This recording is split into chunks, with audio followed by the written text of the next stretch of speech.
राष्ट्रपति बनाने वाले अखिलेश के बयान पर मायावती ने पलटवार क्या किया। अखिलेश ने बड़ी बात कह दी। उन्होंने कहा कि अगर बसपा ने सपा से गठबंधन नहीं तोड़ा होता तो बहुजन समाज देखता कि समाज का कोई नेता पीएम भी होता।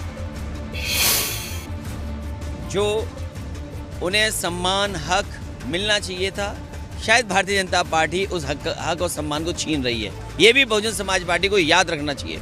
खुशी है इस बात की, और मैं तो चाहता भी था, पिछली बार समझौता भी इसी बात के लिए था, और ये समझौता बना रहता, गठबंधन बना रहता, तो शायद आने वाले समय में इस देश के बहुजन समाज के लोग और बहुजन समाजवादी पार्टी से जुड़े लोग और बाबा साहब भीमराव अंबेडकर जी के सिद्धांत पर चलने वाले लोग देखते हैं कि देश का प्रधानमंत्री कौन बनता है। और अब आपको मायावती के बयान की उन 7 बातों का मतलब समझाता हूं जो बड़ी रणनीति का इशारा है, इसलिए इसे गहराई से समझना बेहद जरूरी है। जी, मायावती के बयान के 7 मतलब हैं। देखिए, पहले मतलब को समझिए। बचकानी राजनीति से शब्द का इस्तेमाल किया। यह कहकर अखिलेश को फिर से नौसिखिया करार देना चाहती है मायावती। हिंदू मुस्लिम सियासत, सपा को सांप्रदायिक पार्टी करार दिया और हिंदू मुस्लिम सियासत का नाम दिया अफवाह फैलाने वाली पार्टी। राष्ट्रपति वाले बयान को अफवाह बताया। विदेश भागने का बंदोबस्त, मतलब सपा अध्यक्ष का बोरिया बिस्तर सिमट गया। गठबंधन का फेल फॉर्मूला, मतलब ये गठबंधन से भी नहीं जीत सकते, हर बार चूके। मैं सीएम या पीएम ही बनूंगी, मतलब मेरी राह तय है, सोच में स्थिरता है। और मुस्लिमों पर जुल्म के कसूरवार आजम का नाम लिए बिना अखिलेश को जिम्मेदार बताया, जिम्मेदार ठहराया। अब आपको बताते हैं कि आखिर अखिलेश यादव ने मायावती पर तीखे हमले की झड़ी क्यों लगा रखी है, इसको समझिए। विधानसभा चुनाव ने इस बार सारे समीकरण बदल डाले। अखिलेश का चुनावी फॉर्मूला औंधे मुंह गिरा। बसपा समर्थक वोट भाजपा में शिफ्ट होने का अनुमान नहीं था। अखिलेश ने कोई एहतियाती रणनीति नहीं अपनाई थी। चुनावी नतीजों के बाद से बसपा सपा को और भी खटक रही थी। बसपा की नजर अब दलित मुस्लिम गठजोड़ पर है। 2024 के चुनाव के लिए बसपा बड़ी रणनीति बना रही है। अखिलेश यादव की चुनौती 2024 के चुनाव में और बड़ी होगी, इसलिए सपा प्रमुख ने मायावती पर तीखा तंज किया। बसपा दोहरा रही है कि मुस्लिम वोटरों की ताकत उससे जुड़कर ही बढ़ेगी। आजम खान की नाराजगी ने राह को और मुश्किल कर दिया है। अगर मुस्लिम नेताओं की नाराजगी कम नहीं हुई तो नुकसान का भी डर है। ये तमाम बातें हैं जो रह रहकर उठ रही है। और इस वक्त हमारे साथ वरिष्ठ पत्रकार प्रदीप सिंह जी भी जुड़ चुके हैं।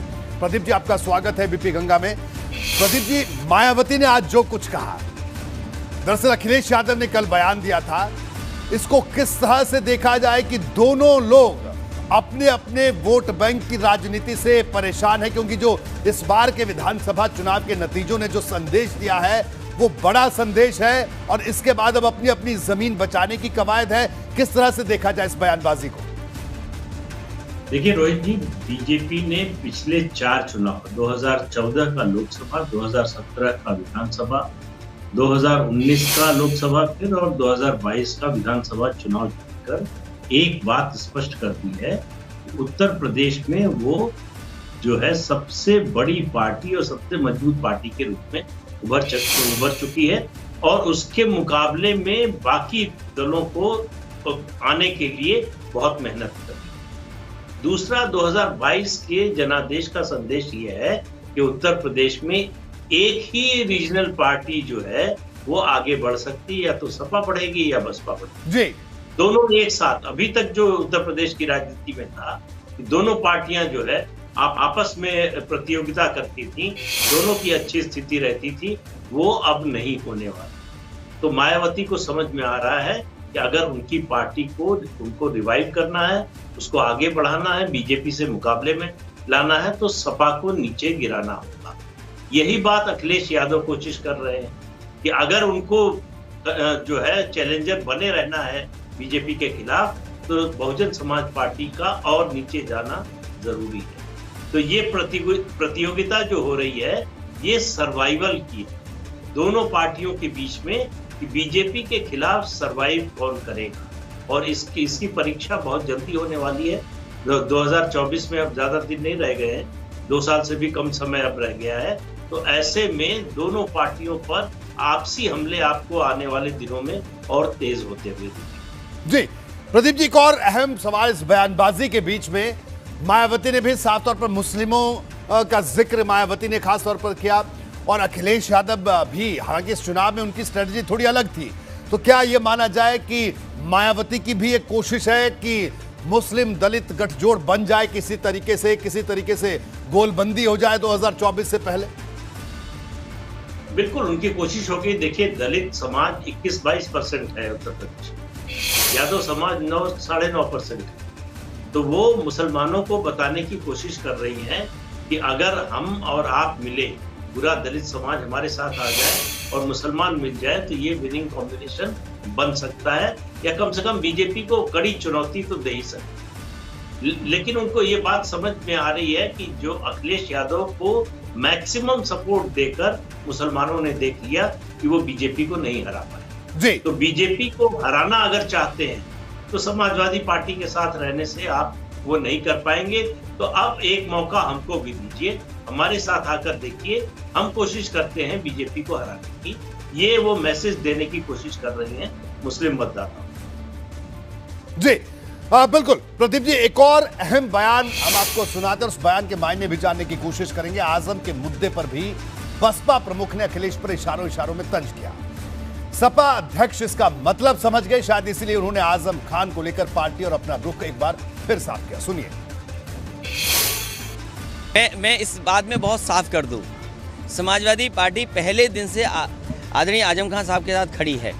और उस समय भी जिस समय मुकदमे लगाए जा रहे थे, जो मुकदमे लगा रहे थे, मैंने उनसे खुद बातचीत की थी, खुद बुलाया था मैंने उन्हें, और उनके नेता उसको भी मैंने बुलाया था। उन्होंने कहा कि हम बहुत डरे हुए हैं, क्योंकि भारतीय जनता पार्टी की सरकार में जो कमिश्नर थे वो उस समय डीएम थे, और बाकायदा मुख्यमंत्री ऑफिस कोऑर्डिनेट कर रही थी कि कैसे मुकदमे लगाए जाएं, कैसे और गंभीर धाराएं लगाई जाएं। तो जिस समय मुकदमे लगाए जा रहे थे, आखिरकार ये लोग कहाँ थे? उस समय समाजवादी पार्टी उनके साथ खड़ी थी, और आने वाले समय में भी समाजवादी पार्टी उनके साथ।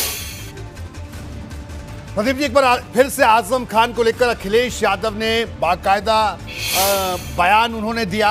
हालांकि वो एक दिख रहे थे कि रोजा इफ्तार में वो मौजूद थे, जिसमें, और इस बयान को किस तरह से देखा जाए, क्योंकि लगातार पिछले एक हफ्ते से आजम को लेकर सियासत चल रही है। मायावती ने भी आजम खान का जिक्र करते हुए एक तरह से उनको, अखिलेश यादव को निशाने पर लिया। नहीं, देखिए, आजम खान को लेकर अखिलेश यादव बुरी तरह से गिर चुके। जब 2.25 साल से मोहम्मद आजम खान जेल में, समाजवादी पार्टी और अखिलेश यादव ने उनकी कोई सुनी। चुनाव के बाद जब जयंत चौधरी अभी मिलने गए उनसे, तो ये कहा गया कि उन्होंने भेजा है उनके दूत के रूप में, उसका खंडन हो गया। फिर उसके बाद शिवपाल यादव मिलने गए, आजम खान उनसे मिले, उसके बाद जो लोग गए उनसे मिले, लेकिन सपा का जो डेलीगेशन गया रविदास मेहरोत्रा के नेतृत्व में, उससे मिलने से मना कर दिया। तो ये साफ संकेत उनके परिवार की ओर से। अखिलेश यादव लगातार बयान दे रहे हैं, लेकिन आप देखिए कि आजम खान के परिवार की ओर से एक भी बयान नहीं आया है कि उनके समर्थन में कि हम अखिलेश यादव या समाजवादी पार्टी के साथ। तो मामला बड़ा स्पष्ट है कि खाई इतनी चौड़ी हो चुकी है कि उसको पाटना मुश्किल है। और आजम खान के साथ मुस्लिम वोट कितने हैं, कितने जाएंगे, ये अलग मुद्दा है, लेकिन ये सेंटिमेंट का सवाल है। मुसलमानों को लग रहा है कि अखिलेश यादव उनके मुश्किल में उनके साथ खड़े नहीं। जी बिल्कुल, प्रदीप जी आप बने रहिए।